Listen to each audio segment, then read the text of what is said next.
जय Sai Ram everyone, welcome to मेरे साईं। आशा करती हूँ साईं कृपा से आप सब बहुत बहुत अच्छे होंगे, खुश होंगे।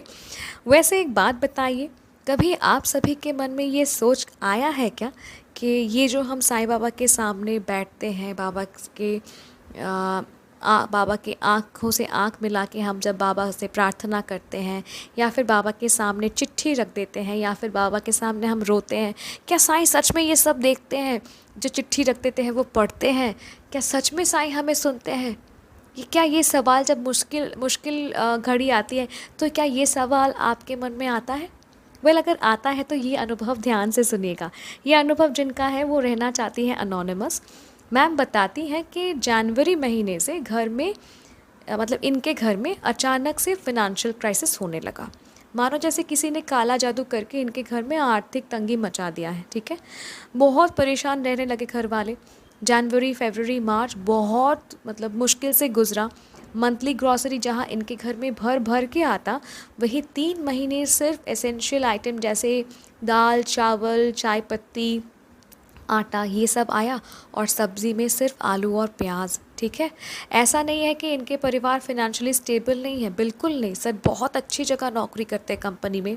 सर और मैम बहुत खुश थे अपने लाइफ में, पर अचानक ही ऐसा फिनेंशियल क्राइसिस हुआ तो घर में सर, मैम, उनके मम्मी पापा सब बहुत परेशान थे। अब क्या हुआ ना, सर को कुछ ईएमआई देना था, पर 3 महीने से वो दे नहीं सके क्योंकि फिनेंशियल क्राइसिस अचानक से हो गया। तो ड्यूज़ डबल हो गया। जिनको ड्यूज़ मिलता वो परेशान करने लगे, घर आके परेशान करने लगे। इस बीच सर ने अपने जान पहचान के लोगों से थोड़ी आर्थिक सहायता मांगी, पर सब ने मुंह फेर दिया। ओके, मुश्किल के वक्त में ही ना इंसान को अपने आसपास के इंसान की परख हो जाती है। ये बहुत वास्तविक बात है। तो कोई सर को कहते कि कल आओ, देता हूँ पैसा, और जब सर जाते तो बहाना बनाकर मना कर देते। तो कोई कोई मुंह के ऊपर इनकार करते। सिचुएशन कुछ ऐसा हो गया था ना कि अगर इनके घर में सर के मम्मी या पापा बीमार हो जाए तो डॉक्टर के पास जाने के लिए भी पैसा नहीं।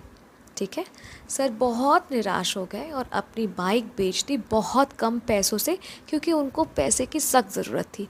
और ये फिनेंशियल क्राइसिस अचानक से हो गया। ठीक है, ऐसा नहीं है, मैं बार बार बता रही हूँ, ऐसा नहीं है कि ये लोग एकदम लोअर मिडिल क्लास है। No, they belong to a very good family. पर अचानक से ये सिचुएशन अराइज़ हो गया। मैम बहुत चिंतित थी और साथ में परिवार वाले भी। मैम रोज़ साईं को मनाती कि साईं कुछ कीजिए, मदद कीजिए, पर साईं 3 महीने चुप रहे। और ये फेज़ ना बहुत डिफ़िकल्ट रहता है जब मतलब आप अपने पालनहार, आप अपने परमेश्वर, आपके इष्ट के पास आते हैं मदद के लिए। कंटिन्यूअसली आप मदद मांगते हैं और वो जब चुप हो जाता है ना, चारों दिशा अंधकार हो जाता है ना। ऐसा लगता है कि बाबा चुप है तो अब क्या होगा, कौन बचाएगा। ठीक है, तो मैम भी सिमिलर फील कर रही थी।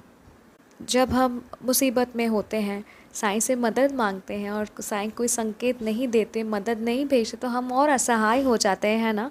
सो मैम वैसा ही महसूस कर रही थी। दिन था रामनवमी का, 17 अप्रैल 2024। मैम परिवार वालों के साथ साईं मंदिर गई।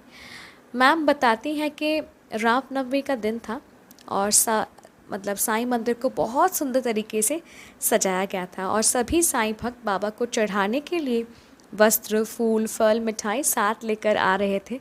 पर मैम अपने परिवार वालों के साथ साईं के शरण गई खाली हाथ।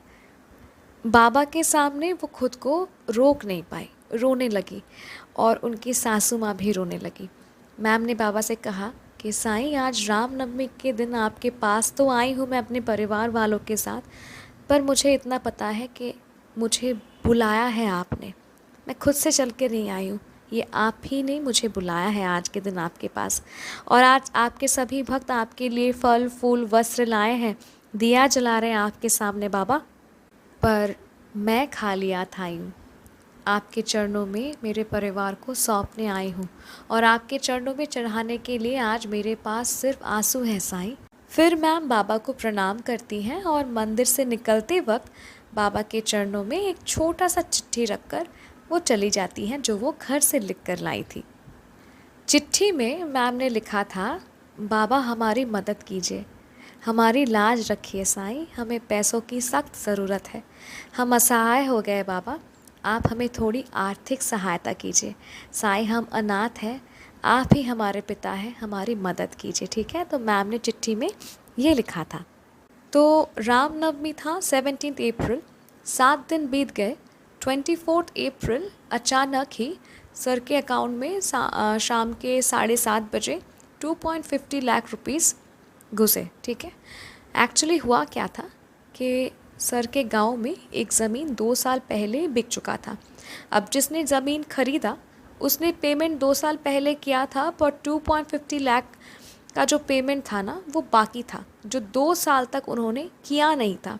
2 साल बाद यानी 24 अप्रैल 2024 शाम को वो सर के अकाउंट में जो रिमेनिंग अमाउंट था वो भेजते हैं, जिससे सर को बहुत बहुत राहत मिला, साथ ही साथ पूरे परिवार वालों को राहत मिला, और सर का जो भी ड्यूज़ था सर ने पे कर दिया, मतलब क्लियर कर दिया। ठीक है, मैम बताती हैं कि बहुत विश्वास के साथ, बहुत ही विश्वास के साथ उन्होंने साईं बाबा के चरणों में अपनी छोटी सी चिट्ठी रख के आई थी, और आज वो नहीं, उनका पूरा परिवार खुद को धन्य महसूस करते हैं कि साईं ने उनकी प्रार्थना सुनी, उनका चिट्ठी पढ़ा साईं ने। ठीक है, जो उनके चरणों में मैम सौंप के आई थी, और 8 दिन के अंदर बाबा ने मदद भेज दिया।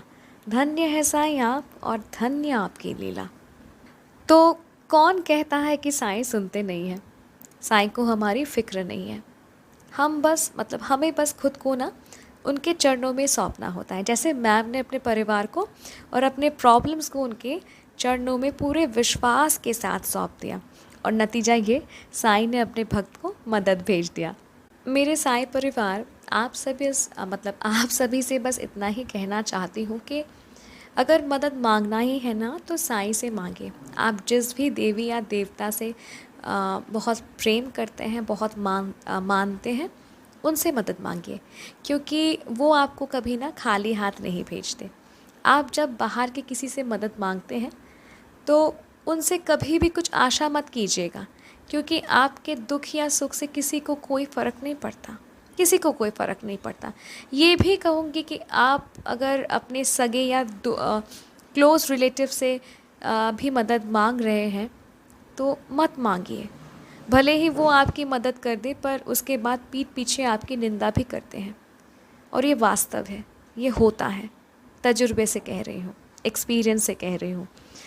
वो सिर्फ ईश्वर ही है जो आपका निस्वार्थ भाव से मदद करते हैं, और वो आपको कभी खाली हाथ नहीं भेजते। और वो मदद कब करते हैं? सिर्फ आपके एक बार प्यार से बुलाने से, दैट्स ऑल। ऐसा भी नहीं कि आपको बार बार उनको बुलाना पड़ेगा, उनके आगे अपना सर फोड़ना पड़ेगा। एक बार उनको प्यार से बुलाइए, प्रेम से बुलाइए कि मुझे मदद कीजिए बाबा, वो आपके लिए हाजिर हो जाएंगे। ठीक है, भले ही आप उनको कुछ चढ़ाए या ना चढ़ाए, उनको इससे कुछ फ़र्क नहीं पड़ता। वे आपसे सिर्फ आपका सच्चा प्यार, सच्ची भक्ति और विश्वास मांगते हैं, that's all.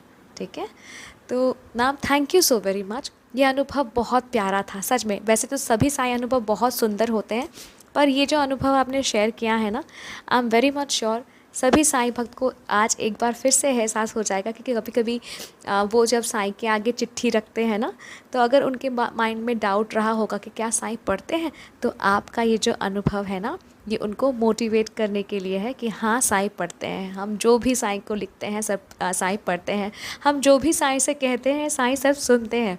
So thank you so very much, इतना प्यारा सा अनुभव हम सभी के साथ शेयर करने के लिए। और आप सभी से इतना ही कहूँगी कि अगर आपको ये अनुभव अच्छा लगा तो please like, comment and share. और अगर आप भी अपना अनुभव मेरे साथ शेयर करना चाहते हैं तो आप मुझे ईमेल कर सकते हैं, इंस्टाग्राम पे डायरेक्ट मैसेज कर सकते हैं, या फिर मेरे व्हाट्सएप नंबर में भी आप मुझे मैसेज कर सकते हैं। मेरा email ID, Instagram account ID और व्हाट्सएप नंबर तीनों ही डिस्क्रिप्शन पे दिया हुआ है। अगर अभी तक मेरे साईं परिवार के साथ जुड़े नहीं हैं तो जुड़ जाइए। मिलती हूँ बहुत जल्दी नए साईं अनुभव के साथ। टिल देन, जय साईं राम।